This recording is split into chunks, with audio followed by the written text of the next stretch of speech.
अनुराधा वैदिक एस्ट्रोलॉजी में आप सबका अभिनंदन। आज हम प्रतिभा जी से बात करेंगे कि प्राणायाम और ज्योतिष का क्या संबंध है। प्राणायाम करने से हमें ज्योतिष में क्या फायदे दिखाई देते हैं। लेकिन उससे पहले आप सबका धन्यवाद कि आपने हमारे YouTube और Spotify चैनल्स को लाइक शेयर सब्सक्राइब किया। वहां आपने अपने सुझाव और अपने कमेंट्स लिखे। यदि आपने हमें लाइक नहीं किया है तो जरूर करें और सब्सक्राइब भी करें, ताकि आपको अपडेट्स निरंतर मिलती रहे। दीदी, आपका प्रणाम अनुराधा। तो दीदी, आप हमें योगा तो रोज सवेरे सिखाती ही है, लेकिन आज प्राणायाम, इस समय हम देख रहे हैं कि प्राणायाम पर आप बहुत जोर भी दे रही हैं। तो प्राणायाम क्यों? प्राणायाम हमारे लिए क्या इम्पोर्टेंस रखता है? प्राणायाम ही सब कुछ है, क्योंकि जब हम जन्म लेते हैं अनु, सबसे पहले हम क्या करते हैं? सबसे पहले बच्चा श्वास लेता है, तब हम बोलते हैं कि बच्चे का जन्म हुआ है। और जब हाँ। आदमी चला जाता है इस दुनिया से, तो हम क्या बोलते हैं? उसकी श्वास चली गई है, उसकी श्वास खत्म हो गई है। सो जीवन से मरण तक जो हमारे साथ हमेशा रहता है, वो है हमारा ब्रेथ। ठीक है।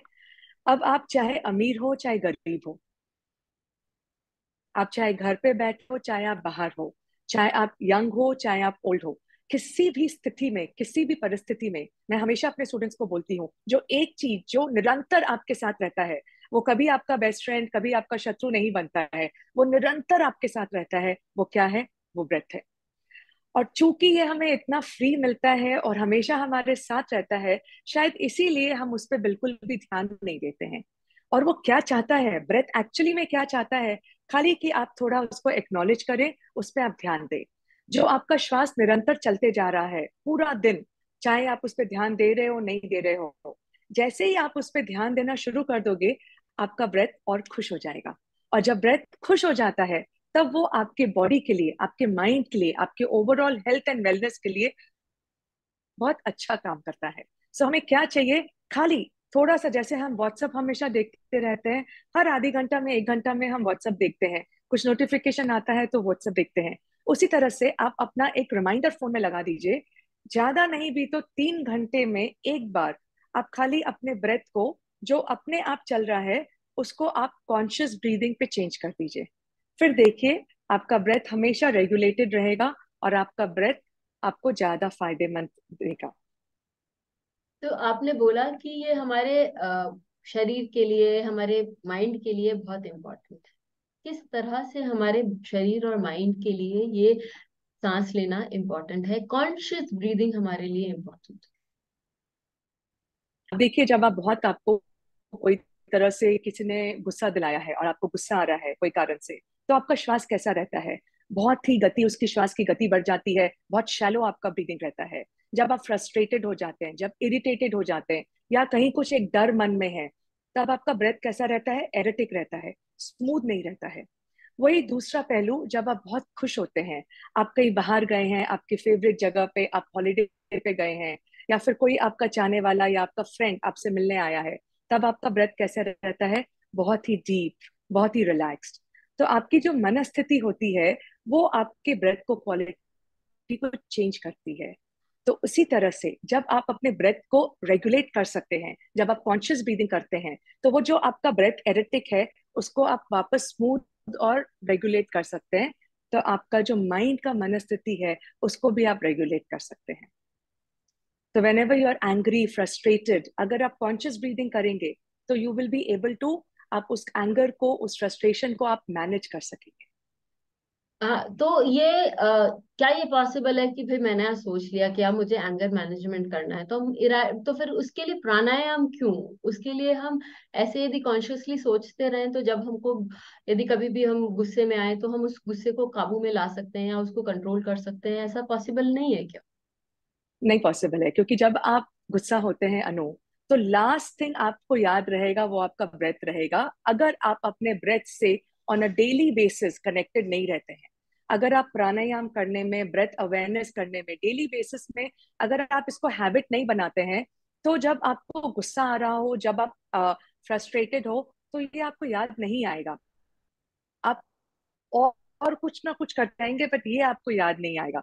लेकिन अगर आप एवरी डे आपके ब्रेथ से कनेक्टेड रहते हैं, आपको थोड़ा सा टाइम, ज्यादा नहीं, 10-15 मिनट भी अगर आप अपने ब्रेथ को देते हैं इन टर्म्स ऑफ प्राणायाम और in terms of breath awareness, तो उस सिचुएशन में, उस मोमेंट में, तब डेफिनेटली ब्रेथ आपको याद रहेगा एंड यू कैन मैनेज, तब आप मैनेज कर पाएंगे। सो इसलिए रेगुलर प्रैक्टिस, रेगुलर हैबिट में लाना बहुत जरूरी। रेगुलर हैबिट पे बात पे आते हैं, लेकिन अभी यहाँ एक मूल बात समझते हैं। राहु हमें दिखाई नहीं देता। जिस प्रकार हमें हमारी सांस दिखाई नहीं देती, राहु हमें दिखाई नहीं देती। हमारी मानसिकता कोई ठोस चीज नहीं है, राहु की तरह ही इनविजिबल है, लेकिन वो बहुत है। उसका अस्तित्व है, जिस प्रकार हमारे सोच का अस्तित्व है। लेकिन जिस तरह हम राहु भी हमें बहुत इराटिकनेस या बहुत बदल दिखा सकता है, उसी प्रकार हमारी मानसिकता जो है, या जो हमारे थॉट्स हैं, वो भी बहुत बिखरे हुए हो सकते हैं, इधर उधर हो सकते हैं। और यदि हम अपने ब्रेथ पर कंट्रोल नहीं करें, या अपने माइंड और अपने श्वास को एक जगह नहीं वन ट्रैक करें, तो ये हो सकता है कि हमारा जो राहु है वो सही ढंग से काम नहीं करे।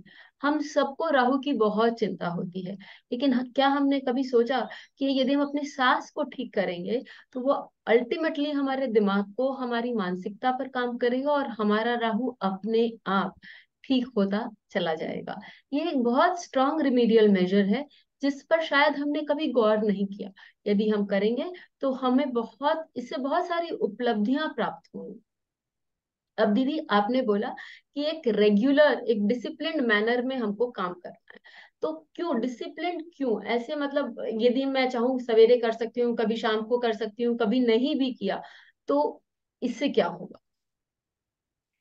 डिसिप्लिन इसलिए जरूरी है क्योंकि ब्रेथ बहुत सटल होता है। जैसे कि जो फिजिकल बॉडी है वो बहुत ठोस है। आप सोचिए, एक मोटा आपके पास रस्सी है और एक पतला, एकदम एकदम जैसे पतला एकदम धागा है। तो वो पतला धागा फिसलना बहुत इजी, बहुत जल्दी हो जाएगा। मोटी रस्सी को आप फिर भी पकड़ के रख सकते हो। तो फिजिकल बॉडी का एक्सरसाइज हम रेगुलर करते हैं, उससे हमको रिजल्ट्स भी आता है, तो हम उसमें जो लगे रहते हैं। लेकिन ब्रेथ वर्क क्योंकि एकदम एक पतले सूते की जैसे है, वो बहुत जल्दी माइंड उससे हट के इधर उधर लग जाता है। अब सोचिए, 5 मिनट अगर आप बैठते हैं कि ठीक है आज हम श्वास श्वास वर्क करेंगे, आपको कॉन्शियसली आपको उस पर वर्क करना पड़ता है कि हाँ, हमारा ध्यान हमारे श्वास पे केंद्रित रहे। नहीं तो कहीं हमने कुछ सुना, माइंड वहां चला जाता है, फिर उससे रिलेटेड थॉट्स थॉट्स थॉट्स हमको कहाँ से कहाँ ले जाता है। तो चूंकि ब्रेथ इतना सटल होता है, हमको उस पर ज्यादा काम करना पड़ता है, और थोड़ा और डिसिप्लिन वे में काम करना बहुत जरूरी होता है। डिसिप्लिन से यदि आपको याद आए, तो डिसिप्लिन कौन सा ग्रह दिखाता है? शनि। यदि आपको अपना शनि सही करना है, और शनि तो वायु तत्व भी है, तो यदि आपको अपना शनि सही करना है, तो आपको डिसिप्लिन में होना होगा। आपके वायु को एक डिसिप्लिन, आपके अंदर जो वायु है, खासकर आपके प्राण, उनको एक डिसिप्लिन में लाना होगा। और जब आप अपने जीवन में, अपने प्राण में एक डिसिप्लिन लाते हैं, तो शनि जो कर्म कारक है, वो आपको बहुत अच्छे रिजल्ट्स देते हैं। धीरे धीरे देते हैं, लेकिन जब शनि देते हैं, तो उसकी कोई बराबरी नहीं होती। इसी के लिए हमें जीवन में डिसिप्लिन लाना बहुत जरूरी है, रेगुलरिटी, जिसका शनि शनि कारक है। दीदी, ये तो हुए जो प्लैनेट्स की तरफ से हम यदि रेमेडियल मेजर्स देखें उनके बारे में। अब हेल्थ, जो फिजिकल बॉडी में हमको समझ में आते हैं, प्राणायाम करने से वो हमें किस तरह से दिखाई दे? योग शास्त्र बोलता है कि जैसे कि बाहर नेचर में सन और मून, और दोनों का होना उतना ही आवश्यक है। कोई भी अगर एक अच्छे से फंक्शन नहीं करे, तो पूरा नेचुरल सिस्टम जो है वो पूरा इम्बैलेंस हो बिगड़ सकता है। जाएगा। उसी तरह से हमारे बॉडी में बैलेंस का भी, लूनर एनर्जी और सोलर एनर्जी जिसको बोलते हैं, वो हमारे बॉडी में है। सीधा और पिंगला, हाँ। इडा और पिंगला नाड़ी है, right nostril and left nostril. Left nostril होता है इडा नाड़ी और राइट नॉस्ट्रल होता है पिंगला नाड़ी। Right nostril is solar, left nostril is lunar.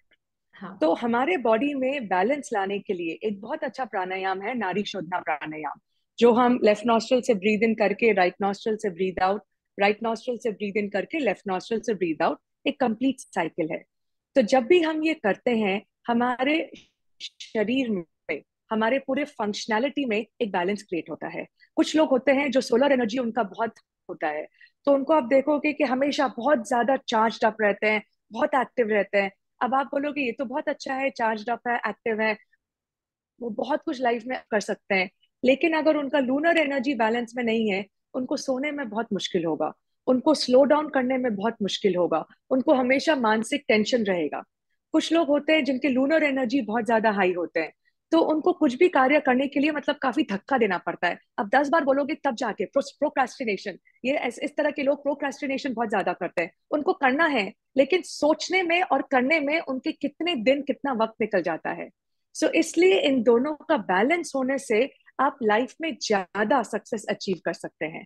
और इस बैलेंस को लाने के लिए, विदाउट इवन योर नॉलेज, आप अगर नाड़ी शोधना करेंगे रेगुलरली, तो आपकी पर्सनालिटी जो चेंज होती है इस तरह से चेंज होगी कि आपका ये बैलेंस होगा। तो जितना सोलर एनर्जी आपके बॉडी में है, उतना ही लूनर एनर्जी होगा। तो आप सुबह उठ भी जाएंगे बहुत जल्दी और रात को सो भी जाएंगे बहुत जल्दी। ये एक बैलेंस क्रिएट होगा। तो आपको देखना है कि आप किस तरह के व्यक्ति हैं। आप सोलर एनर्जी आप में ज्यादा है कि लूनर है, तो उस हिसाब से अगर आप प्राणायाम करेंगे तो आपके लिए बहुत फायदेमंद होगा और एक बैलेंस क्रिएट होगा आपके बॉडी में। तो दीदी ने हमें दो और प्लैनेट्स के बारे में रेमेडियल मेजर दिया अपनी बात से। शायद उनको नहीं समझ आया, लेकिन जरूर दिया है, क्योंकि सन और मून जो कि आपका सोलर और लूनर एनर्जी रिप्रेजेंट करता है, वो बहुत अच्छे से यदि आप प्राणायाम कर रहे हैं, नाड़ी शोधन कर रहे हैं, तो आप दोनों अपने सन और मून को व्यवस्थित रख सकते हैं। उनके उनको जो आपको वो कराना चाह रहे हैं, सन आपको लाइफ में दिशा दिखाता है कि आपको क्या करना है, और मून आपको मन चाहे राह पर बताता है। आपकी दोनों इच्छाओं की पूर्ति होगी और जीवन अच्छे से कटेगा। दीदी ने हमें बहुत सारी बातें सिखाई हैं, बताई हैं इस छोटे से पीरियड में। यदि आप और भी प्राणायाम के बारे में जानना चाहते हैं, तो जरूर इनके वेबसाइट पे जाइए, डिटेल्स हम आपको यहाँ दे देंगे। और साथ में वहां पर बहुत सारे वीडियोस हैं, यही नहीं, इनके प्राणायाम के रिकॉर्डेड सेशंस भी हैं। तो यदि आप उनको भी देखना चाहें, उनको भी परचेज करना चाहें, तो आप कर सकते हैं। दीदी, इस डिटेल सेशन के लिए बहुत बहुत धन्यवाद। जाते जाते मैं एक चीज ऐड करना चाहूंगी। मैं इतने साल से योग साधना कर रही हूँ, प्राणायाम कर रही हूँ। आज पहली बार मुझे ये मालूम पड़ा कि मैं जो कर रही हूँ ना ओनली मेरे फिजिकल और मेंटल हेल्थ के लिए इतना अच्छा है, लेकिन हमारे ग्रहों को भी व्यवस्थित कर रहा है, स्ट्रॉन्ग कर रहा है। और हमारे चार्ट्स के लिए ये एक रेमेडी मेजर है। ये आई थिंक ये एक बहुत बहुत अच्छा इंफॉर्मेशन है जो आपने शेयर किया है। And I am going to, मैं अपने स्टूडेंट्स के साथ भी ये शेयर करूंगी कि आपके चार्ट्स भी, आपके ग्रह भी स्ट्रांग होते हैं योग और प्राणायाम करने से। आपका बहुत बहुत धन्यवाद। Thank you so much. प्रणाम। बेल आइकन को दबाएं ताकि आपको वीडियोस की अपडेट मिलती रहे। हमारे वीडियोस को लाइक करें, शेयर करें, उन पर कमेंट करें और हमारे चैनल को सब्सक्राइब करना न भूलें।